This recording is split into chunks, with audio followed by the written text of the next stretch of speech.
ప్రతి మనిషికి ప్రశాంతంగా జీవించాలని ఉంటుంది.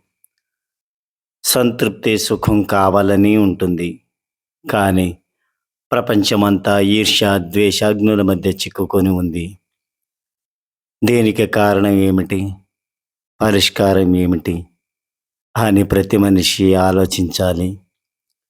ప్రతి వ్యక్తి తాను సుఖంగా ఉండాలి అని అనుకుంటున్నాడే గాని, తన చుట్టూ ఉన్నవారి సుఖం కోసం తాను ఏం చేయగలిగాడు అని ఆలోచించడం లేదు. ప్రేమమయుడైన భగవంతునికి మనం అందరం సంతానం.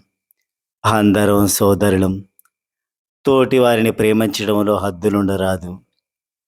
ఏదో లాభాన్ని ఆశించి చూపేది ప్రేమ కాదు. ఆకాశానికి హద్దులు లేనట్లే ఇతరుల క్షేమాన్ని కోరి ప్రీతిపూర్వకంగా కురిపించే ప్రేమకు నియమ నిబంధనలు ఉండరాదు. నేను, నాది, నా కోసం అనే విషయాలు పూర్తిగా మర్చిపోయినప్పుడే మనసు పవిత్రమవుతుంది. భావన స్వచ్ఛమవుతుంది. తనను గురించి ఆలోచించుకుంటూ ఉంటే బాబా గుర్తుకు రాడు. స్వార్థం వదిలి త్యాగం వైపు అడుగులు వేసినప్పుడే ప్రేమలో ఒక ఆనందానుభూతి హృదయాన్ని ఆక్రమిస్తుంది.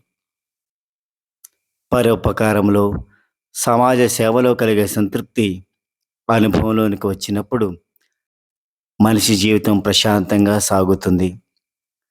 నా కోసం ఎవరేం చేశారు అని ప్రశ్నించకూడదు.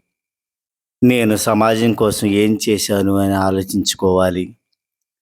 మొదట మనలో ఉన్న స్వార్థం, దురాశ మొదలైన శత్రువుల్ని రూపుమాపితే ప్రపంచమంతా ఆత్మీయతతో దరికి చేరుతుంది. బాబా అనుగ్రహంతో అందరం కలిసి ఒకే కుటుంబంగా జీవనం సాగించగలుగుతాం. ఎందుకంటే మనమంతా బాబా సంతానం కాబట్టి.